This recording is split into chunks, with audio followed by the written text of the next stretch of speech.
नमस्कार दोस्तों, हम समझेंगे संज्ञा। संज्ञा किसे कहते हैं, संज्ञा के कितने प्रकार होते हैं। ऐसे ही तिमाही, छमाही, प्री बोर्ड या वार्षिक पेपरों में ये प्रश्न आ जाते हैं। ठीक है, तो हम समझेंगे संज्ञा। संज्ञा किसे कहते हैं? संज्ञा कहते हैं वह शब्द जिससे किसी विशेष वस्तु, भाव और जीव के नाम का बोध होता है, उसे हम संज्ञा कहते हैं। ठीक है, किसे कहते हैं? वह शब्द जिससे किसी विशेष वस्तु, भाव और जीव के नाम का बोध हो। किसके नाम का बोध हो? जीव के नाम का बोध हो, उसे हम संज्ञा कहते हैं या उसे संज्ञा कहते हैं। तो दूसरे शब्दों में हम देखेंगे किसी प्राणी, वस्तु, स्थान, गुण या भाव के नाम को संज्ञा कहते हैं। ठीक है, आप साथ में नोट्स तैयार कर सकते हैं और ये सिलेबस यूं ही चलता रहेगा, आपका समय पर उपलब्ध होता रहेगा हिंदी व्याकरण का। ठीक है, तो किसी प्राणी, वस्तु, स्थान, गुण या भाव के नाम को संज्ञा कहते हैं। ठीक है, इसके बाद में उदाहरण में हम समझेंगे क्या? प्राणियों के नाम, वस्तुओं के नाम, स्थानों के नाम और भावों के नाम संज्ञा किसे कहते हैं। ठीक है, तो इसमें प्राणियों के नाम में से हो गया मोर, अनिल, किरण, मोहन आदि या गाय। ठीक है, ये हो गए प्राणियों के नाम जो है। वस्तुएं क्या हो गई? टूटे हुए फल हुए तो अनार हो गया, पेन हो गया, किताब हो गई आदि। ठीक है, ये क्या होगी? वस्तुएं। और इसके बाद में आए स्थानों के नाम। स्थान कौन कौन से हो? भोपाल हो गया, दिल्ली का लाल किला हो गया, सागर हो गया आदि। ठीक है, इसके बाद में आए भावों के नाम। तो भाव में क्या रहता है? बचपन हो गई, जवानी हो गई, मिठास हो गई या मिठास आदि। ठीक है,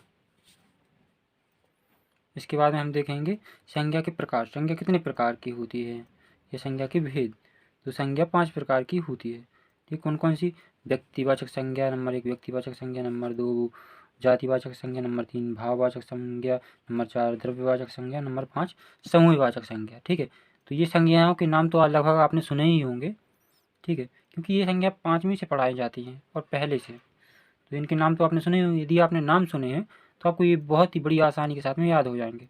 ठीक है, हम समझेंगे नंबर 1 पर व्यक्तिवाचक संज्ञा। ठीक है, तो व्यक्तिवाचक संज्ञा जिस शब्द से, ये कॉमन सी बात है, जब हम पढ़ेंगे तो ये आता ही है कि मतलब एक शुरुआत कैसे करें हम। तो इससे कर सकते हैं व्यक्तिवाचक संज्ञा में जिस शब्द से किसी विशेष व्यक्ति, वस्तु या स्थान का बोध हो। ठीक है, बोध मतलब क्या हो? पता चले। ठीक है, बोध मतलब क्या होता है? पता चले। जिससे, जिस शब्द से किसी विशेष वस्तु, जिस शब्द से किसी विशेष व्यक्ति, वस्तु या स्थान का बोध हो, उसे हम क्या कहते हैं? उसे व्यक्तिवाचक संज्ञा कहते हैं। ठीक है, उदाहरण के लिए रोशनी, रवीना, भूपेंद्र, नरेंद्र आदि। ये रोशनी क्या है? एक लड़की का नाम है, रवीना भी एक लड़की का नाम, भूपेंद्र एक लड़के का नाम है, नरेंद्र भी एक लड़के का नाम है। ठीक है, तो फिर से एक बार फिर दोहराएंगे, कोशिश कीजिए कि साथ में ही याद हो जाए। ठीक है, तो जिस शब्द से किसी विशेष व्यक्ति, वस्तु या स्थान का बोध हो, उसे व्यक्तिवाचक संज्ञा कहते हैं। ठीक है, उसे क्या कहते हैं? व्यक्तिवाचक संज्ञा कहते हैं। इसके बाद में आया उदाहरण में आप कुछ भी नाम वगैरह जो भी आपको नाम याद हो, जो भी, ये जरूरी नहीं कि रोशनी ही लिखो या रवीना ही लिखो, भूपेंद्र ही लिखो या नरेंद्र भी लिखो, आप कुछ भी लिख सकते हो, सुमन, सविता, राजेंद्र, या जो भी आपको नाम याद हो। ठीक है, तो ये होगा व्यक्तिवाचक संज्ञा के उदाहरण। ठीक है, इसके बाद में हम आगे देखेंगे क्या? जातिवाचक संज्ञा। जातिवाचक संज्ञा, अब जातिवाचक संज्ञा किसे कहते हैं? ठीक है, तो जातिवाचक जिन शब्दों से किसी जाति के सभी प्राणियों, किनका? सभी प्राणियों, जिन शब्दों से किसी जाति के सभी प्राणियों या पदार्थों का बोध होता है, उसे क्या कहते हैं? उसे जातिवाचक संज्ञा कहते हैं। ठीक है, जिन शब्दों से किसी जाति के सभी प्राणियों का बोध होता है, उसे जातिवाचक संज्ञा कहते हैं। इस जातिवाचक संज्ञा का अर्थ कास्ट से नहीं है, मैं आपको बता दूं। इस जातिवाचक संज्ञा का अर्थ है कि जैसे जानवर हो गए तो एक ही कैटेगरी के सभी हो गए, कोई भी हो जानवर में, मानव हो या मनुष्य या प्राणी हो गए, जिनमें जीव है वो प्राणी हो गए, वस्तुएं हो गई या जो भी है, मतलब वो एक यूनिटी, मतलब उनकी, मतलब जो एक ग्रुप टाइप का होता है उनका, उसी से रिलेटेड, तो उनके बारे में बताना होता है। ठीक है, तो मैं आपको बता दूं, जिन शब्दों से, एक बार और दोहराइए, साथ में दोहराया करो, जिन शब्दों से किसी जाति के सभी प्राणियों या पदार्थों का बोध होता है, उसे जातिवाचक संज्ञा कहते हैं। ठीक है, इसके जैसे उदाहरण के लिए क्या हुआ? उदाहरण के लिए मनुष्य, मनुष्य में फीमेल फीमेल जो भी है, ठीक है, लड़का या लड़की या औरत जो भी है, तो वो होगा आ गया। जानवर, जानवर में जो भी है, कुत्ता बिल्ली शेर आदि जानवर। नदियाँ, नदियाँ में कोई भी हो, चाहे गंगा यमुना जो भी नदी हो, नदियाँ सभी आ गई। पशु पक्षी, पशु पक्षी में कोई भी हो, कबूतर हो, तोता हो या मोर हो या कुछ भी हो, जैसे ये पशु पक्षी हो गए। जीव जंतु, जीव जंतुओं में कुछ भी हो सकता है, ठीक है, जैसे चींटी हो गई उदाहरण के तौर पे, चींटी चीटा जो भी है, मतलब ये हो गए छोटे छोटे जीव जंतु, ठीक है।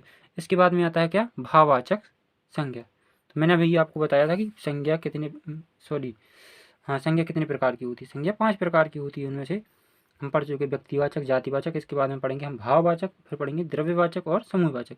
कितने प्रकार की होती हैं, 5 प्रकार की, ठीक है। तो हम तीसरा नंबर पर देखेंगे भाववाचक संज्ञा, ठीक है।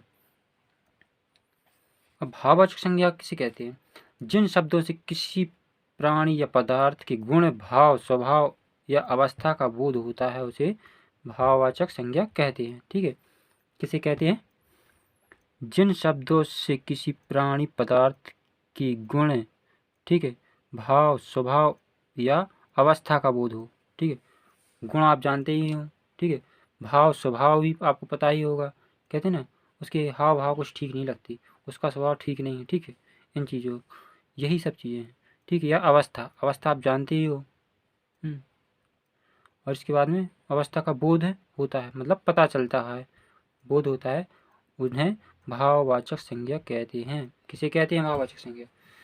जिन शब्दों से किसी प्राणी या पदार्थ की गुण, भाव, स्वभाव, अवस्था का बोध होता है, उसे क्या कहते हैं, उसे भाववाचक संज्ञा कहते हैं। जैसे उत्साह, उत्साह मतलब वो खुशी है, उसकी एक ये भाव है, ठीक है। इसके बाद में ईमानदार, ये उसका स्वभाव है, ठीक है। बचपन, ये उसकी अवस्था है कि वो बचपन है। योद्धा, ये क्या है, उसका उत्साह और वीरता, उत्साह ये वीर की निशानी है, ठीक है। तो ये हो गए भाववाचक संज्ञा। सुख है, दुख है, ये भी वे के भाव है, ठीक है।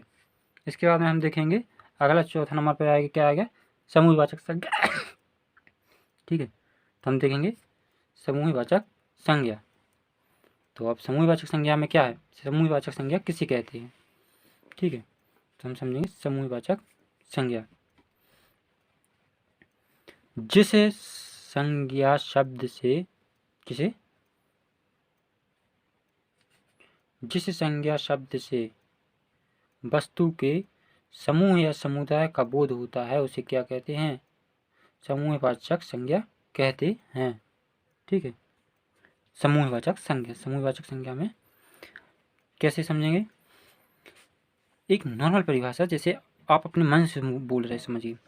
जिस संज्ञा शब्द से, किससे, जिस संज्ञा शब्द से वे वस्तुओं, ठीक है, जिस संज्ञा शब्द से वस्तुओं के, वस्तुओं के समूह या समुदाय का बोध होता है, ठीक है, समूह या समुदाय का बोध होता है, उसे क्या कहते हैं, समूहवाचक संज्ञा कहते हैं। जैसे उदाहरण के लिए जैसे हम समझेंगे, भीड़, भीड़ में कुछ कोई भी हो सकता है, औरतें हो सकती हैं, महिलाएं जो मतलब औरत हैं, औरत पुरुष दोनों, बच्चे बूढ़े सभी हो सकते हैं, ठीक है। इसके बाद में पौधे, पौधे कोई कोई भी पौधा हो सकता है। इसके बाद में आ गई जनता, जनता, ठीक है, जनता में भी सभी हो सकते हैं, सेना हो गई या स्टूडेंट्स हो गए या कक्षाएं हो गई, ठीक है, सभा हो गई, इनमें सभी लोग रहते हैं, ठीक है। ये क्या हो गया, समूहवाचक संज्ञा। इसके बाद में आता है क्या, द्रव्यवाचक संज्ञा। अब तो द्रव्यवाचक संज्ञा किसे कहती है, जिस संज्ञा से, किससे, जिस संज्ञा से नाप तोल जो नाप तोल है कर सकते हैं जिन चीज़ों का, जिन संज्ञा से, जैसे संज्ञा से नाप तोल वाली वस्तुओं का बोध हो, ठीक है, जिससे संज्ञा शब्द से नाप तोल वाली वस्तुओं का बोध हो, ठीक है, बोध हो, वहाँ कौन सी संज्ञा रहती है, वहाँ द्रव्यवाचक संज्ञा होती है, ठीक है। हम दूसरे शब्दों में कह सकते हैं कि जिन शब्दों से किसी धातु द्रव पदार्थ का बोध हो, कैसे कह सकते हैं, जिन शब्दों से किसी धातु द्रव पदार्थ का बोध हो, उसे द्रव्यवाचक संज्ञा कहते हैं, ठीक है। जिन शब्दों से, एक बार और दोहराएंगे, जिन शब्दों से किसी धातु द्रव्य पदार्थ का बोध हो, उसे द्रव्यवाचक संज्ञा कहते हैं, ठीक है। तो ये अगर हो गया द्रव्यवाचक संज्ञा। जैसे पीतल, पीतल, तांबा, सोना, चांदी, चावल, घी, पानी, लोहा आदि। ठीक है, तो ये हो गई तांबा हो गई, धातु हो गई, पीतल धातु हो गई, सोना धातु हो गई, ठीक है, चांदी धातु हो गई, चावल क्या हुआ, चावल हो गई, घी क्या हो गया, लिक्विड हो गया, द्रव्य हो गया, ठीक है, और पानी लिक्विड है, लोहा ये पदार्थ, पदार्थ की कैपेसिटी में आता है, सॉरी इसको ये क्लियर नहीं है अभी, ठीक है, लेकिन लोहा जो है वो धातु के अंतर्गत आना चाहिए, ठीक है, आदि। Thank you.